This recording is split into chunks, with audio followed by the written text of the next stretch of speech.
Hello, Hackney. Welcome back. It's been a very long time since I've recorded an episode. So hello to everybody. I'm joined by friends of mine who are going to be talking to you from the other side of Zoom. And Tassia is right here next to me as well to talk to you about a very important conversation that we're going to have and invite you to listen in and support and take part. But how are you? Checking in, first of all, is very important. I hope you're well and keeping safe. Thank you for tuning in. And yeah, that's me. And I'm just going to go and pass it over to our friends today. Hello, how are you? I'm very well, thank you, Ifra. Yeah, welcome to Hackney Talks. Thank you. Editing behind the scenes in a lot of the episodes that we did, but it's really nice to actually have you on the channel to kind of be part of the conversation as well. Lovely to be here. Thank you. And in the background, we've got Feyzi. Are you with us? Yes, I'm here. How are you? I'm fine, thank you. Brilliant. Now, you might not see Feyzi on camera, but her voice is here, very important to be part of the conversation. To those of you who are on podcast, you're thinking, that's no problem. We just want to hear, so that's good. So, ladies, we're here to get to know you, to tell your story as people who want to share a very important message, but mainly, like I said at the beginning, is to get to know you as well. So tell Hackney a little bit about who you are. So I'm Tassia. I'm a Hackney resident. I live in Shacklewell, which is Ifra's new, do we say constituency? Well, we don't know yet because the elections haven't happened yet, okay. But fingers crossed. So, yes. Yeah, so we are here today. Yeah, so I live in Hackney and I work at Goldsmiths University of London, which is in New Cross. And we're here today to talk about an industrial dispute. Right. Mm-hmm. Okay. And Feyzi, please tell everybody a little bit about yourself. And have I butchered your name? No, it's Feyzi. I am also a lecturer at Goldsmiths, working with Tassia in the same department, Media Communications and Cultural Studies. And I'm also a resident of Hackney. I live near London Fields. Amazing. So this is a perfect Hackney conversation. Mm-hmm. Right. So we're here to talk to you about the situation at your university. There's a strike happening on Tuesday and there's a lot of campaign happening all over. Mm-hmm. But before we can talk about that, take us back to the beginning. How did we get up to this point? What's been happening? Right. Okay, I'll give a little bit of an overview and then Feyzi can jump in. We belong to a union called UCU, right, which is University and Colleges Union. Right. They are the union that represent lecturers and many professional services staff as well. So there has been a national a national ballot by UCU. Mm-hmm. Around pay, pensions, inequalities, and anti-casualisation, because the sector's got a real problem with casualised contracts. And this fight has been going on for quite some time. I think we're coming into our third year of what's called the 4 fights. Mm-hmm. So it's those 4 issues.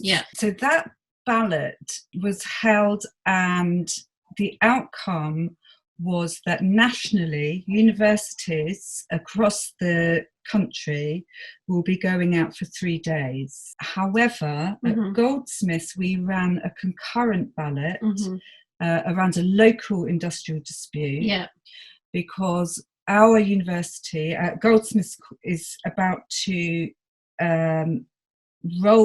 push through 52 redundancies, which is really shocking. There's a long history to this, but just as an overview, 20 academic staff from English and creative writing and from history, so humanities, and 32 professional services staff who are being cut to the bone and centralised. So at the moment we have professional service administrative teams, coordinators and so on in each of our departments, and they're really integral to our departments. In fact, I like to call them beating hearts. And they are about to be sort of ripped away from us and centralised. And not only that, I believe it's about 125 people have received redundancy notification, which means in real terms that they're going to be competing against each other, their colleagues. You know, some of these people have been in these sort of roles for 30 years, and they're having to compete with each other to get their own job, but in a centralised capacity. So we're facing a lot of devastation, actually, and obviously the role of a union is to, at the forefront, save jobs. So that's why we feel we're in crisis, alongside the fact that what's affecting, you know, the national industrial issue, which is pay, pensions, anti-casualisations and equalities. We're facing all of those as well, but on top of that, this loss of jobs. And this is just for starters, right, because there's a 4 million this year, followed by a further 2 million next year. So we're facing a lot of devastation. Wow. Thank you. Feyzi, I don't know if you want to add. Yeah, sure. I think what Tassia has described is in many ways emblematic of all that's wrong with the sector right now. I mean, the idea that managements have come up with fire and rehire in the higher education sector, I think is really despicable. Well, it shouldn't be happening anywhere, but, you know, this is a sector where, I mean, it's a caring sector. It's a sector that that is, you know, responsible for educating, you know, the population, people who are going to university. And what we're saying is that our working conditions as lecturers are the learning conditions of students, and we should protect that space so that you know, there is room to challenge things, challenge received wisdom, you know, change, make changes in society. And you can't do that when people aren't able to do their jobs because there's so much cutting going on, and the universities run like a business. So, and if you think, I mean, the cut in humanities, you know, that is affecting programs like, you know, the MA in Black British Literature, the MA in Black British History, the MA in Queer History. So this is clearly also an ideological attack as well in terms of this restructure. And on top of that, you have a situation where Goldsmiths management has gotten themselves, you know, in beholden to the banks, because they've got this financing facility called a revolving credit facility from two banks, Lloyds and NatWest, from whom they've borrowed to cover this deficit, part of which they've actually created themselves. And now, you know, the banks are saying we need certain staff cuts, you know, on the basis of the covenants we've signed. We need, you know, certain things to happen in order for this, you know, for you to have this loan. And so they are effectively calling the shots in terms of the viability of the institution. And then, if that wasn't bad enough, Goldsmiths management is going out to management consultants like KPMG, others as well, paying them. I mean, KPMG has been paid £1.6 million.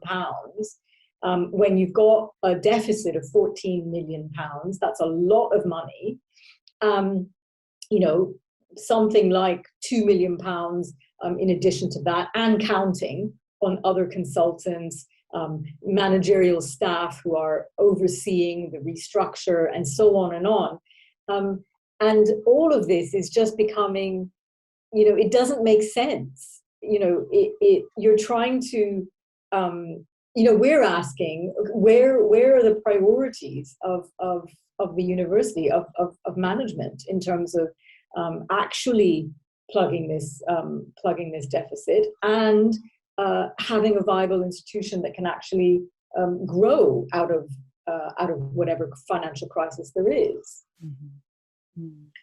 Well, it's also our union, UCU, and Goldsmiths UCU, of which Feyzi is co-branch secretary. Mm-hmm. Feyzi and the other officers on the executive have been working really, really hard, meeting with management to challenge this narrative of, sort of emergency recovery that has been pushed certainly since the pandemic.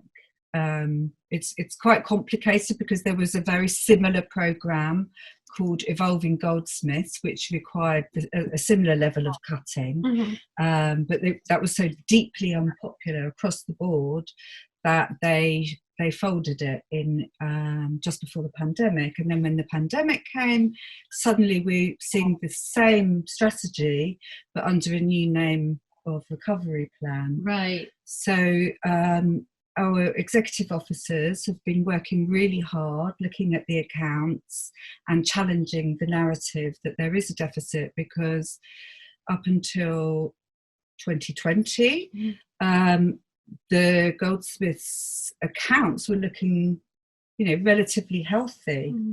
And so it's, there are different lenses that you can look through, and we feel that senior management, or SMT, the senior management team, have been deliberately looking through a lens of we've got to cut staff. Certainly the bank said to them, the cuts have got to come from personnel. But we believe that a university is made up of students and personnel. And, the bricks and mortar, they obviously, we're not teaching outside, or we need facilities and infrastructure, but the absolute, the most valuable asset a university has is its teaching staff. Yep. So we think they're being deeply irresponsible. Right. The debts that they are sort of got into agreement with are held against our assets anyway, as a university. So, if Goldsmiths happens to default on any of these loans, then the banks technically, Lloyds and NatWest, can take ownership of the buildings. Oh, wow. So we think it's deeply irresponsible. So my next question was to kind of go towards that area of, because you're right,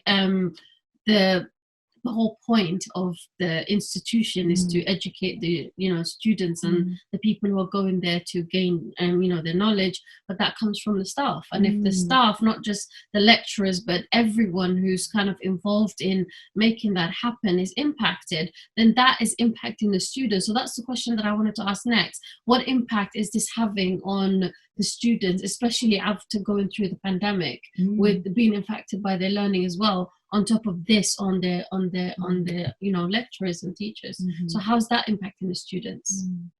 Of course it will impact students. I mean, the strike starts on Tuesday and it's 3 weeks. 3 weeks is a long time, but we felt that it was important to go out for that long in one block in order to have the greatest impact, because management perhaps might be able to ride out a week or two, but 3 weeks would really send a very strong message that we're very serious about this, and that we won't stop the industrial action until we see 0 redundancies on the table, and that the restructuring is reconsidered entirely.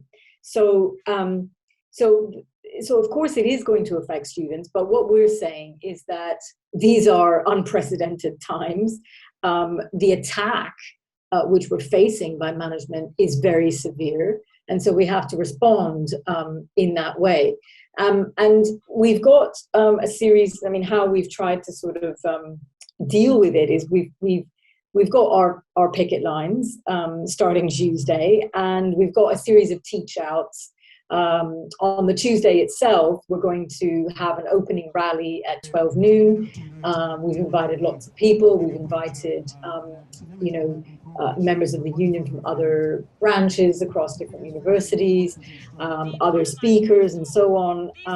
And every day we're going to have these teach outs as well. So it's not that students won't be learning in some form; it just won't be in exactly the same way. Now, of course, that's unfortunate. But if we weren't to disrupt, then there would be no real impact.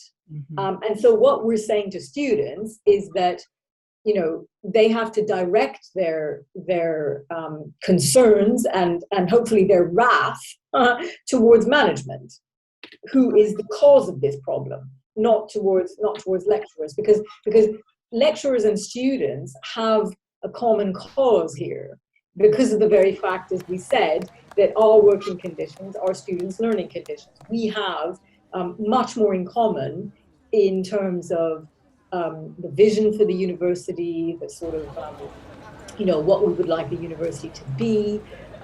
We want good conditions, both for studying and for teaching. Whereas management has got a different view. They see it as a business, and we don't see it like that. We see it as a space for learning, for nurturing, for encouraging, for being critical, and so on. So we can still have some of that on the picket line, but as I say, it's going to be different, and than what students would have got. But we've got to send a message. That we're serious about this. And is there support between student bodies and teachers at the moment? Has the dialogue been made? Yeah, absolutely. We are reaching out. We're in regular communication with students. We've both from the student union, and it's filtered down at the level of individual lecturers speaking with their students in their different courses. So it really has, I think, filtered down much further than even in the past. Mm-hmm. We're sort of better at this. We've got more experience with it, particularly in the last 3 years, because this isn't the first strike. We've had a few in the last few years, and so we've been able to, I think, reach out to students. And when we do speak to students, we find that the vast majority are in support. They need to hear the arguments, and then they think, well, yeah, that's perfectly reasonable. Perhaps if we were in the same position, we would do the same thing. Mm-hmm. Brilliant. Okay. Now we've mentioned some key things like fire and rehire. There's a ballot coming. We also spoke about casualized contracts. Can we start with what fire and rehire simply means for those people who don't quite understand? And with regards to what happened in House of Commons as well, when the bill was trying to kind of make that into, a bit more serious, and unfortunately the Tory government did not support that. How is the impact of political actions now impacting what's going on with situations like that you both are facing and many others as well, do you think? Mm-hmm.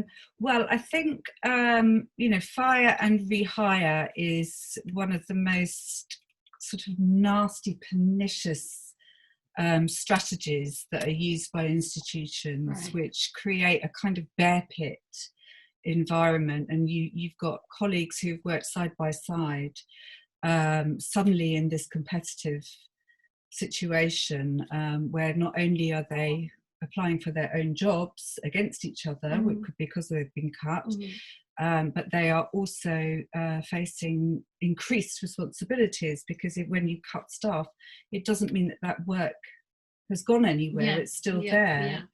So it's a pay cut as well. So the thing is that, there'll be 500 plus people going out on strike. Actually, there's probably a lot more than that. I think we've got about 1,000 members in our institution, and we're not all directly affected.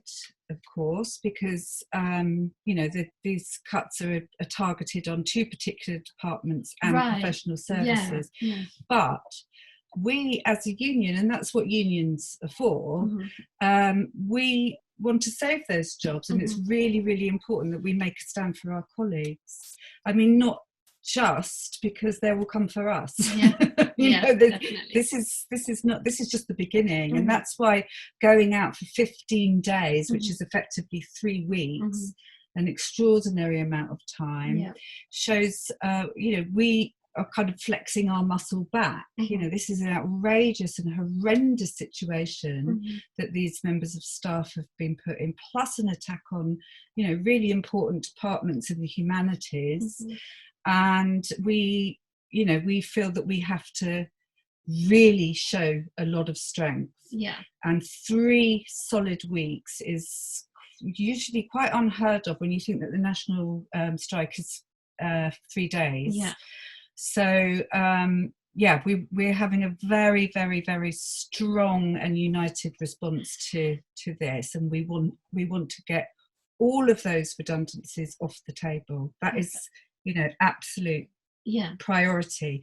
But it's also about stopping this recovery program, because we may stop these redundancies, but should this strategy that senior management are pushing through continue, they'll be back again. They're just around the corner.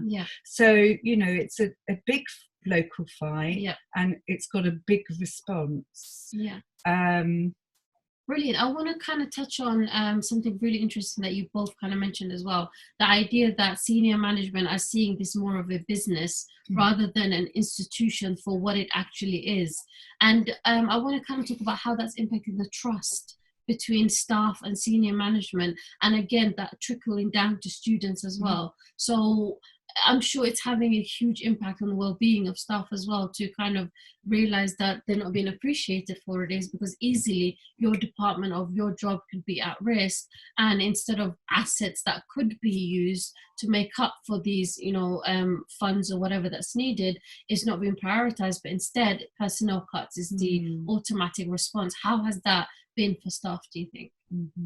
Obviously, I mean, it's been horrible. I mean, to be working still, and to know that you've gotten a letter which says, from HR, that says your job is about to be deleted, and that is the word that they used, which is just, I mean, nobody wants to receive a kind of email like that.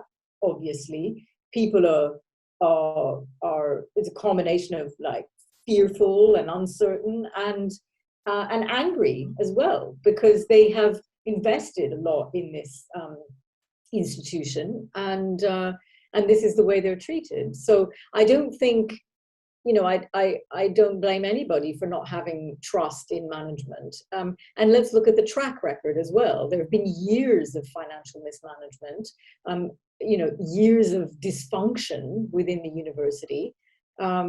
So really, I think this is not something that's just come out of the blue. It's actually been, a cumulative sort of response that's been built over a number of years, where people are becoming both demoralized and disillusioned, but also angry, and they want to defend their jobs. And so, as Tassia was saying, this is a union, and so the members have come out and said, okay, yes, this is at the moment targeted at English and creative writing and history, but if there's any chance that there's so we have to defend our colleagues in those departments, but as they've indicated, they may come for other departments as well. So if we don't stop them now, they may come for more. And we fear for the institution itself. And it's worth saying, actually, that we had over 70% turnout voting in the ballot, and of that 87 plus percent were in favour of this industrial action, which is a phenomenal amount. I mean, and that's really indicative of the strength of feeling. Okay. Now, as we come to kind of rounding up the conversation, I want you to both kind of share what your jobs actually mean to you and a bit of your journey of how long you've worked at the institute, and how has this personally impacted you both? I've worked at Goldsmiths as a permanent member of staff for, I think I'm in my 6th year now, and the main thing about the job is working with the students and the subject that I teach. I love working with the students, and I teach a practice course. And we've seen over the past year with the pandemic how the students have really have made it worthwhile, even though we've had to shift online and so on, and now we're back in person. I just feel for them, knowing that the institution that they chose because of its reputation as being critical, creative, radical, a place of ideas, a place of change, revolutionary ideas and thinking and producing work that really can have an impact in the world, that they're starting to see the university become a kind of MOOC university. We've got a strategy that is trying to sort of like really cut down on what makes Goldsmiths the unique place that it is.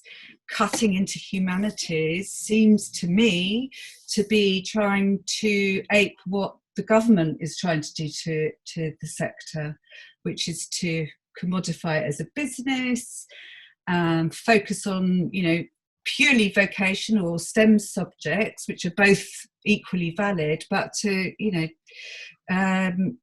destroy the humanities sector, because we can say that having a thinking and critical population in society is probably not what the government wants. Thank you to everyone on the podcast listening in, and to everyone who's watching. I've just figured out, by the way, that the camera is right there instead of there, because I've been looking over here the whole time, but you've been there all along, Hackney. Hello. So we're going to talk about the action now and the support, and how we, the people who are listening, myself and everybody, can support. So what is the key things that we can do other than show out on the strike action, because this is going to have a huge financial impact on the staff as well. So how can we help? Well, Feyzi is actually doing lots and lots and lots of work. I'm just going to check in here. I'm not on mute. Can you not hear? No. Oh, okay. We can't hear you, I'm afraid. Sorry. We're just But in the meantime, I'll just give a bit of briefing. While we fight with that, So Feyzi's been doing a lot of work around fundraising, and it's going well, but we need more. Right. So we've got 3 weeks of strike action. Okay. Many of the people on the picket line and withholding their labour, of course we don't get paid, are casualised staff. And professional services staff who are on low wages. So it's absolutely critical that we have a strong fighting fund for strikers to get financial support. At the moment, we've got 3 separate kind of pots. We've got our local strike fund, Goldsmiths Strike Fund, we've got a Goldsmiths Mutual Aid Fund, and we've got the National Strike Fund, which members can apply for pay after 3 days of action being on strike, and up to 11 days in total. But we need money, to put it bluntly. We need money. So we do have a strike fund where you can donate money to. We will share the details. I will share the on details the description.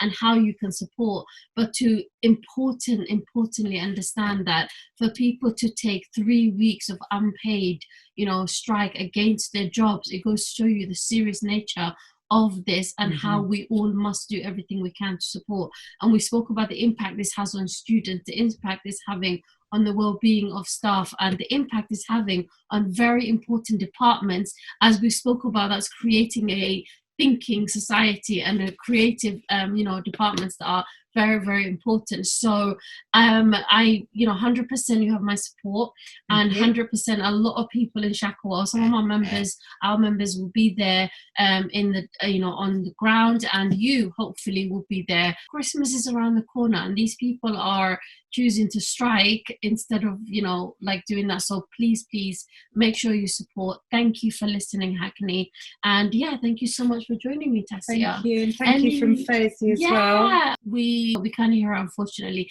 Any last message you'd like to leave with Hackney? Yes, goldsmithsucu.org will have all the details of the action and what's led up to it. There are some brilliant postings on there which give lots of detail about the finances and how Goldsmiths UCU officers are challenging the narrative that we need to make these redundancies. So I'd definitely, if you're interested, definitely visit that. And also we'd love to have anyone from Hackney who's in support come and join us on the picket line. It's a really positive place. It's full of activities. There's going to be music. There'll be themed days. Again, the teach outs are incredible. There's so much going on. You can find out information on those in the website that I mentioned. And we'd love to see you there. Massive thank you for joining us. You're both amazing. And I will either see you on the picket lines, or we will see you as you share this with everyone. Thank you, Hackney. Stay safe, stay classy, stay awesome.